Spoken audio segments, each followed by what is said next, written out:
ஹதீஸை காட்டுவார்கள். அகமதில் வரக்கூடிய ஹதீஸு பல நூல்களில் வருது. என்னென்னு கேட்டால், இக்குததோ பில்லதைன் மிம்பாதி அபீபக்கரின் உமர், எனக்கு பிறகு அபூபக்கர் உமரை நீங்கள் பின்பற்றுங்கள் ரசூலுல்லாஹ் சொன்னதாக ஹதீஸ் இருக்குது. எனக்கு பிறகு அபூபக்கர் உமரை பின்பற்றுங்கள். இதையும் இவர்கள் சொல்ல முடியாது. ஏன்னா இவங்க அபூபக்கர் உமரை பின்பற்றுறது கிடையாது. இதை சொல்லி கொண்டு அதனால நாங்கள் ஹனஃபியா இருக்கோங்கிறாங்க, அதனால ஷாஃபியா இருக்காங்கிற. நீ அபூபக்கர் உமர்லப்பா பின்பற்ற சொல்லியிருக்குது. இந்த ஹதீஸ் சரியில்லாத ஒரு விஷயம். சரின்னு வைத்து கொண்டால் கூட உங்கள் கருத்து பிரகாரம் யாரை பின்பற்றணும்? எனக்கு பிறகு அபூபக்கர் உமரை தான் பின்பற்றணும். நீங்கள் எல்லா சஹாபாலையும் பின்பற்றுங்க கொள்கையில் உள்ள ஆளாக இருக்கிறீங்க.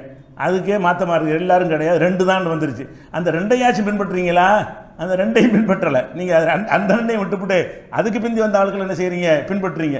அப்போ இது ஆதாரமாக காட்டக்கூடியவர்கள் இதன்படி செய்கிறாங்களா? முதல்ல இல்லை, அது வச்சுருவோம். அடுத்து இந்த ஹதீஸ் சரியான்னு பார்த்தீங்கன்னா, இது பல நூல்களில் வந்திருக்குது. ஒவ்வொரு நூல்லையும் அறிவிப்பாளர் சம்பந்தமான குறைபாடு இருக்குது. சரியான ஹதீஸ் இல்லை.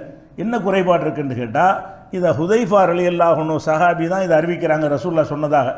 அவர் தேர்ந்து அறிவிக்கிற யாருன்னு கேட்டால் ரிபிஇ பின் ஹிராஷ்ங்கிறவர் அறிவிக்கிறார். ஹுதைஃபாட்ட கேட்டவர். அவர்கிட்ட அறிவிக்கிறாள் யாருன்னு கேட்டால் அப்துல் மலிக் இப்னு உமைர் அறிவிக்கிறார்.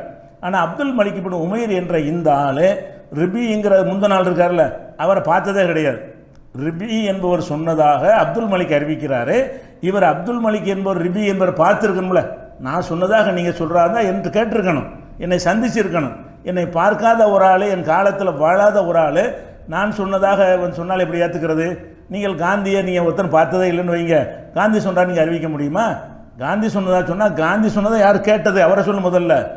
அவர் உன்னையை பார்த்தாரான்னு சொல்லுன்னு அந்த சங்கிலி தொடர் இருக்குல்ல, அது இருக்கணும். ஒருத்தர் வழியாக அறிவிக்கிறதா இருந்தால் அவர்கிட்ட இவர் கேட்டிருக்கிறாரு, அந்த காலத்தில் வாழ்ந்திருக்கிறாருன்னு ஆதாரம் இருக்கணும். அப்போ முஸ்னத் அகமதில் வரக்கூடிய ஹதீஸ் ஹுதைஃபா அறிவிக்கிற ஹதீஸில் எப்படி வருதுன்னு கேட்டால், அன் அப்துல் மலிக் பின் உமைர் அன் ரிபி பின் ஹிராஷ் என்று வருது. ரிபி பின் ஹிராஷ் வழியாக அப்துல் மலிக் பின் உமைர் என்பவர் சொல்கிறார் என்று திருமதி பைஹக்கி ஹாக்கிம்லாம் வருகிறது.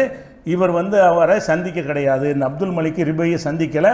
அதனால் அபூபக்கர் உமரை பின்பற்றுங்கிற ஹதீஸ் சரியில்லை, ஆதாரத்துக்கு நிற்காது.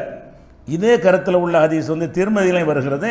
அதில் என்ன வருதுன்னு கேட்டால், யஹ்யா பின் சலமா பின் குஹைல் என்பவருடைய பேரன் யஹ்யா பின் சலமா என்பவர் இதே மேற்ற அபூபக்கர் உமரை பின்பற்றுங்கிற ஹதீஸை அறிவிக்கிறார். அந்த ஹதீஸை திருமதி போட்டுவிட்டு அவரை கீழே நோட்டு கொடுத்துட்றார். திருமதியிலே வந்துடுது, ஓ யஹ்யா பின் சலமா யுலாஃபு ஃபில் ஹதீஸ், யஹ்யா பின் சலமா ஹதீஸ் கலையில் பலவீனமானவர், இவர் ஆத்தன்டிக்கான ஆள் கிடையாது. எந்த கித்தாப்பில் இது பதிவு பண்ணியிருக்குதோ அந்த கித்தாப்புடைய நூலாசிரியரை என்ன சொல்கிறாருன்னு கேட்டால், யஹ்யா பின் சலமாங்கிறவர் இது அறிவிக்கிறாரு.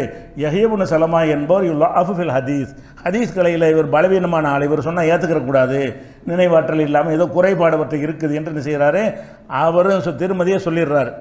அதுக்கடுத்து இன்னொரு ஹதீஸில் என்ன வருதுன்னு கேட்டால், இதே கருத்து வருது. ரிபி பின் ஹிராஸ் சொன்னதாக அவருடைய அடிமை ஹிலால் சொன்னார், ஆள் மாறி வருது. அங்கே அப்துல் மலிக்னு வந்துச்சு.